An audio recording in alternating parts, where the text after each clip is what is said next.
Buenos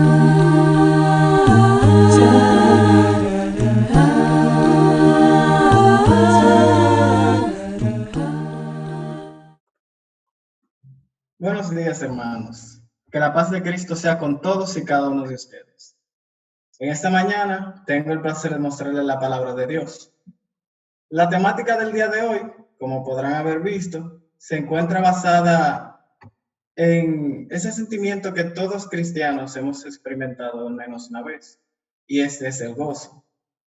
Dentro de la vida de todo ser humano, todos tenemos altas y bajas. Todavía no conozco a nadie que nunca en su vida haya tenido un momento de tristeza o, por el otro lado, una persona totalmente desdichada y que nunca en su vida haya tenido un momento de alegría o de felicidad. La vida es como un camino lleno de curvas, colinas y obstáculos, donde en un momento del camino se pueden observar lindos campos y paisajes.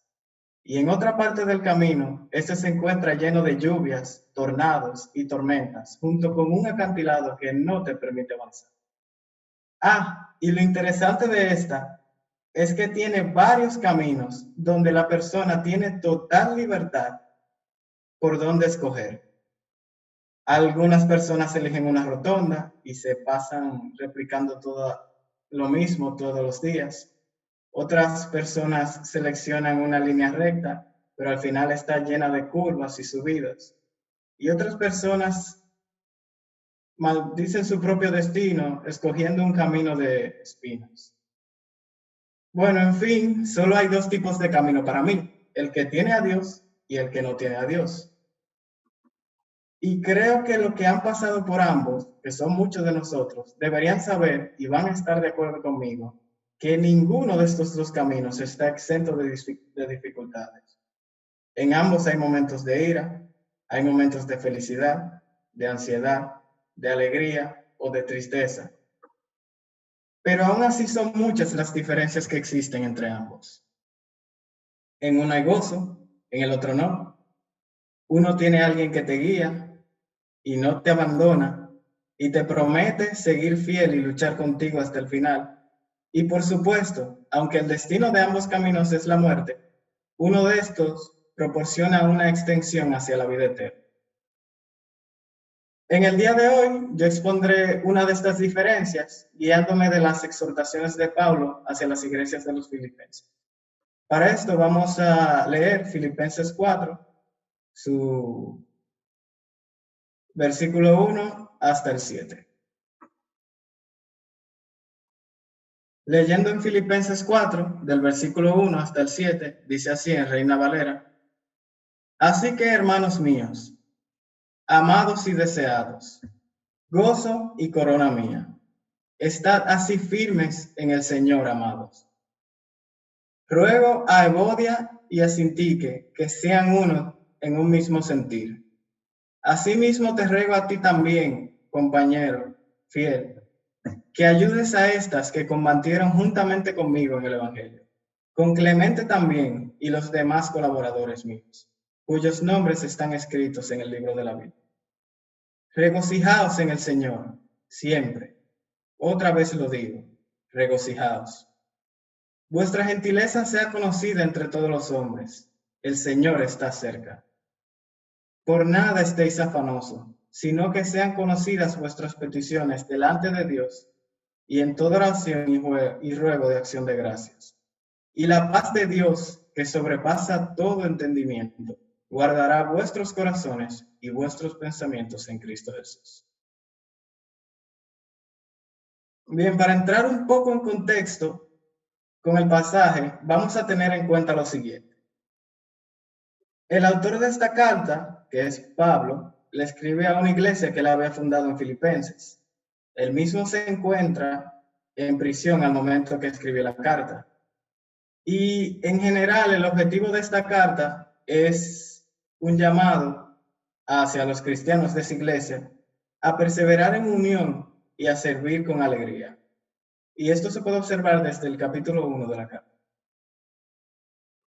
El título de esta prédica, que es Fortalecerse en gozo, tal vez pueda sonar algo confuso, ya que podría interpretarse como hacerse más fuerte con respecto al gozo, dígase tener más gozo, mantenerlo por más tiempo, o también se puede interpretarse como fortalecerse mientras gozas. Realmente lo puse así para que tenga ese doble sentido, ya que a esto es que hace esta referencia en el pasaje, a estos dos tipos de títulos. Pero volviendo al pasaje, pasaremos a un análisis mirando su contenido por partes. Para esto vamos a comenzar por el versículo 2. Ruego a Evodia y también pido a Sintique que se pongan de acuerdo en el Señor. Y a ti, mi fiel compañero, te pido que me ayudes a estas mujeres que han luchado a mi lado en la obra del Evangelio, junto con Clemente y los demás colaboradores míos, cuyos nombres están en el libro de la vida. Cabe destacar que la versión que estoy leyendo ahora es NBI. Seleccioné otra versión para que ustedes vean las distintas palabras que se utilizan en versiones y porque considero que esta versión explica el pasaje de forma más clara. Estas dos mujeres que menciona estos versículos habían luchado en el Evangelio junto con Pablo. Sin embargo, ese verbo que utiliza de luchar se refiere a la lucha que pasaban los gladiadores, dígase, esa lucha de sufrimiento. Eran mujeres que estuvieron al lado del apóstol, ayudándole a llevar el evangelio a los paganos e inconversos. Estas habían sufrido y trabajado arduamente por la expansión del evangelio y la obra de Dios en Filipos. Eran mujeres preeminentes en la iglesia de Filipos. Por como se describe en la carta, podemos decir que todos las conocían. Todos sabían de su trabajo para el Señor y sus servicios para los santos. Como en el inicio yo mencionaba, existen diferencias entre los caminos. Sin embargo, ninguno de estos está exento de dificultad. Aquí observamos cómo el desacuerdo de estas hermanas es un tema de preocupación para Pablo. Él sabe la importancia de la unión para un cristiano. Y a esto es que él las exhorta a la reconciliación de ambas. No tengo idea a quién él se refiere con mi fiel compañero. Sin embargo, observamos que para el tiempo que Pablo estaba allá, todos trabajaban unidos porque tenían la mira puesta en Jesús. Alégrense siempre en el Señor. Insisto, alégrense. Que su amabilidad sea evidente a todos. El Señor está cerca. Cuando leímos esto en Reina Valera, observamos que en vez de alegrarse ponía el término regocijarse. Sin embargo, buscando estos versículos en una Biblia en griego, observé que el término que utilizan es jairo. Claro, término en griego. Y esto se puede traducir exactamente como gozar. El diccionario expresa el término regocijo como una alegría incontenible. Sin embargo, el término gozar es mucho más preciso para expresar lo que Pablo nos quiere decir en este pasaje. El gozo no es más que alegría. Sin embargo, esta es mucho más intensa que una alegría normal. Este es un término muy interesante, ya que se asemeja bastante a la palabra felicidad. Para apreciar en qué se diferencian, la diferencia entre ambos radica en su duración e importancia. La felicidad, según el diccionario, es un estado permanente, sinónimo de prosperidad o dicha, mientras que la alegría es un estado pasajero de júbilo, bienestar o gozo, que describe gozo como alegría intensificada. Dicho en otras palabras, la felicidad es un estado de ánimo que sentimos al haber logrado una meta, la cual nos lleva a una plena satisfacción. Por ejemplo, yo voy a ser feliz cuando yo me gradúe de la universidad y considero que todos seremos felices cuando se acabe la cuarentena y se esfume el coronavirus. Sin embargo, un aspecto muy interesante dentro de este pasaje es la posición del autor cuando éste escribe la carta. Como ya mencioné anteriormente, el escritor de esta carta se encontraba en prisión. Cuando el hombre tuvo necesidades de poner a un buen recaudo a sus enemigos, surgió la cárcel. Las primeras cárceles fueron cuevas, tumbas, cavernas, lugares insópitos donde se enviaban a los enemigos y estos eran desterrados del estado. La prisión no parece inicialmente relacionada con la idea de castigo, sino con la idea de detención. Las civilizaciones más antiguas, como China, Egipto, Roma, Israel, nos muestran a la prisión como un lugar de custodia y tormento. Sin embargo, en Roma, cuando encarcelaban a alguien, esta detención y ejecución de la persona era para retener a la persona mientras ésta era procesada para su día de juicio.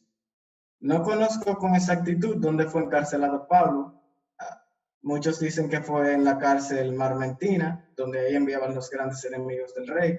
Sin embargo, por la forma en que murió, se dice que esto no es posible. Y otras personas argumentan que este fue encerrado bajo tierra. Sin embargo, independientemente de dónde fue encarcelado, todos sabemos que estar encerrado es duro. Y creo que ahora somos mucho más empáticos con este pasaje, ya que estamos encerrados en cuarentena. Imagínense una persona que estuvo todo su ministerio recorriendo el mundo y llevando palabras de sanación a otros. Esta es de pronto detenida y no puede cumplir con su misión. Cabe destacar que esta no es la primera vez que le pasa. Entonces, una persona así, que está siendo reprimida de uno de sus mayores gustos, que es predicar la palabra de Dios, se encuentra encerrada y es él quien le está diciendo a los filipenses que se llenen de gozo.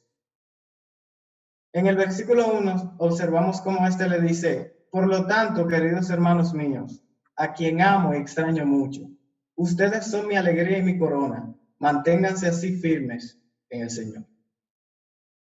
Aquí observamos las ganas que tiene Pablo de ver a sus hermanos.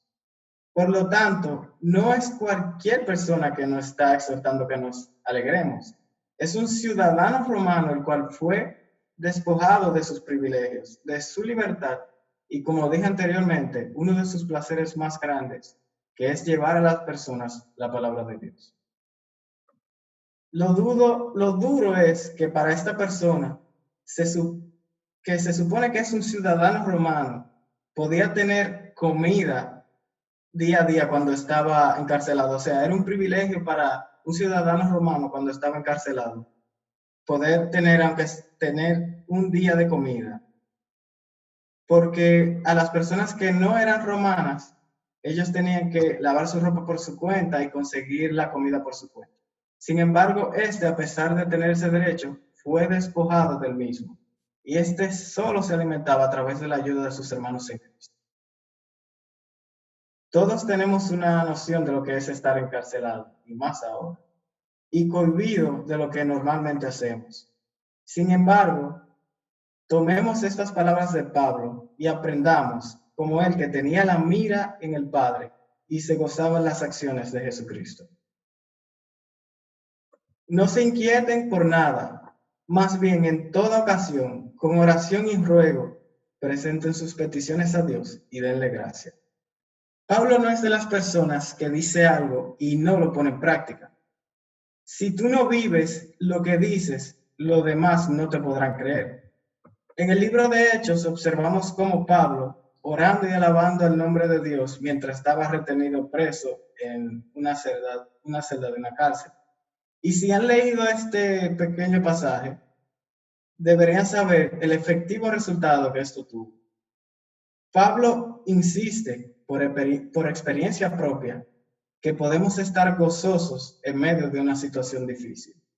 Él continúa gozoso porque sabe que lo que Dios tiene para él es algo mucho mejor. Cuando estés ansioso por esta situación difícil que estás llevando, o por culpa de la ira has dañado el camino que te ha costado construir, entrega esas emociones a Dios y Dios te dará su gozo. Es como dice un cántico que nosotros sabemos cantar: el gozo del Señor mi fortaleza es. Y la paz de Dios, que sobrepasa todo entendimiento, cuidará sus corazones y sus pensamientos en Cristo Jesús.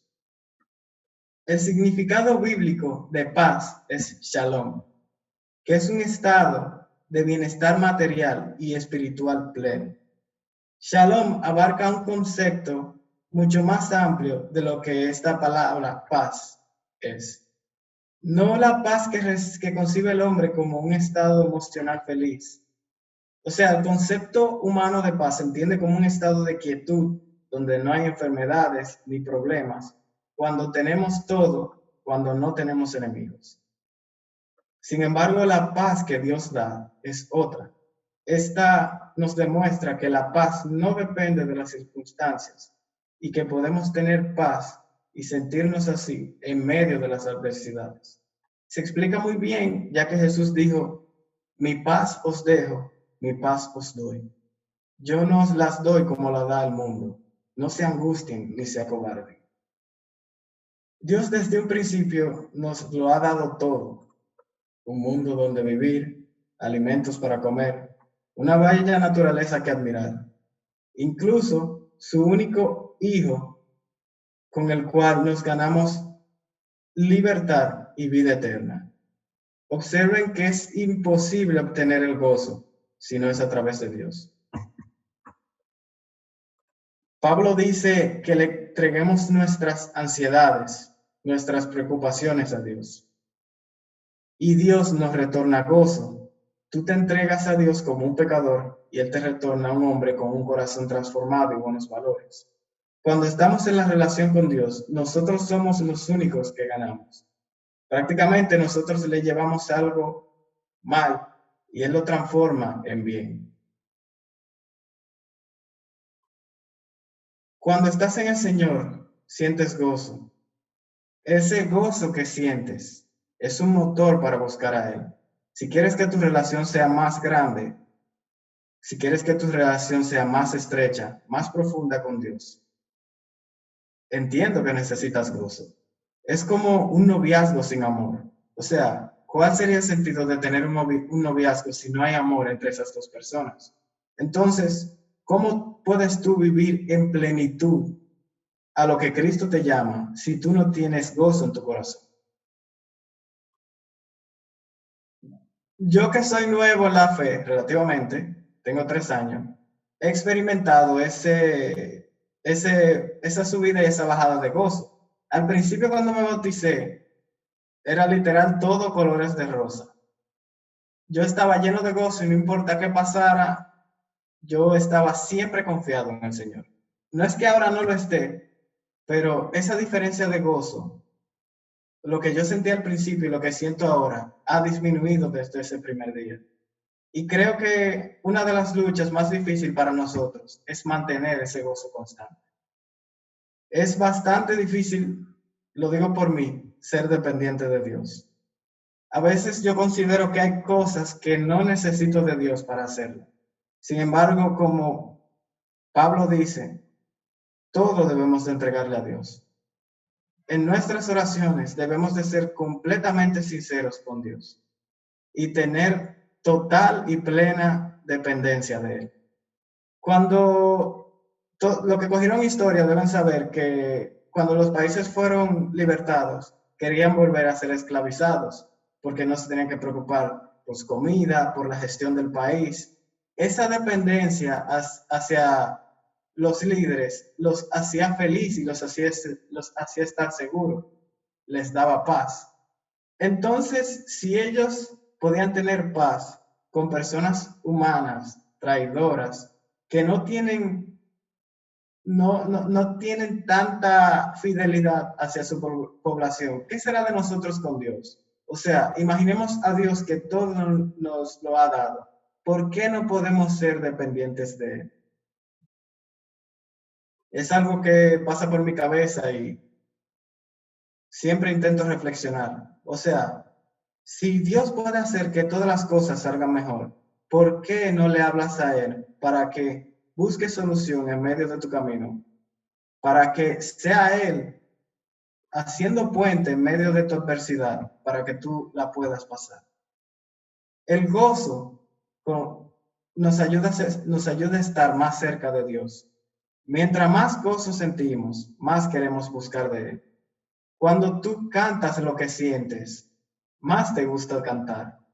Cuando tú aplicas las maravillas que Dios tiene para ti en tu palabra, más te gustaría estar cerca de Él y más ganas te da de leer. Como dice Pablo, cuando nosotros oramos, nosotros debemos de sentir gozo, porque Dios al orar no nos da lo que pedimos, sino nos da mucho más, nos da lo que nosotros necesitamos o nos prepara para recibir aquellas cosas que nosotros necesitamos. Entonces, ¿a qué lo incito yo esta mañana? Bueno, básicamente mi exhortación es que nosotros nos llenemos de gozo, que al leer la palabra nosotros la apliquemos para nosotros, que nosotros estemos conscientes que lo que Dios dice ahí es para bien nuestro, que cuando nosotros cantemos, nosotros sintamos lo que estamos cantando, que no sean simples notas musicales, sino que eso que estás cantando, que lo vivas y lo sientas dentro de tu corazón, que al orar estés seguro y permanezcas firme, porque Dios ha prometido darte aquello que tú necesitas si tú permaneces a la vid y eres justo. En conclusión, simplemente tratemos de estar cerca de Dios. Tratemos de entregar todo aquello que consideremos malos a Dios. Ora para que sea Él recibiendo todos tus sentidos y sea Él usándolo para honra y gloria de Él. Esto es lo que le quería decir en el día de hoy, hermanos. Espero que el Señor los bendiga.